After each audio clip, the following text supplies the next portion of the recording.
and Greggy at Dami Irene, Mokazing Alab. naway maging Father paalala Fritz. ang kasalang ito ng mga tungkulin ninyo bilang anak ng Diyos. Maging sensitibo sa kapwa, sa tunay na prioridad, sa tunay na kahulugan ng selebrasyon, at pagpapahalaga sa kapakanan ng mga nangangailangan. Maging simple, payak at huwag maging palalo. Huwag maging ganid at mapagmalaki. Huwag ipangahas ang yaman. Saan ba galing yung pari na yan? Tsuhi ni Greggy, si Father Fritz Araneta.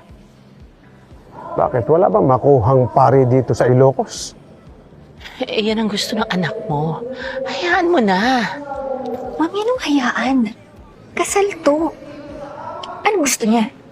Habang pinaplano natin tong kasal, chinecheck natin yung statistics kung sino ang hindi pa nananangalian.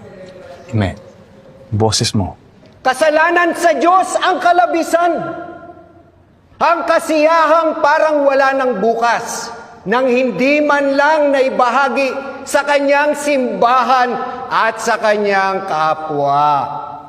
Maging ehemplo sana kayo ng maging makakristyano at talikdan ang ganitong makasalanang gawain.